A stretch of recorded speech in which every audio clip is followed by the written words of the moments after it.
ngashidi Angawa malangama wairakle de napao unchin krikaya chiwi pomduda Kanshin lode mikupduda shurude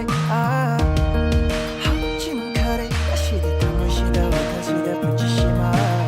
Amlava punshida biriva mangala udondom na hakna anbiri ay hakta akino kaidom tamna lakna chakino wajini punshina mashigida matakanvada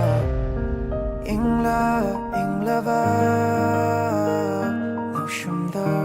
Tajiki wanglin kaya Langon kaya matamna lairifo Jingjung gong sheng lava Nataudo Chakinumi kupshida Oyhoni eidi kohoni punshi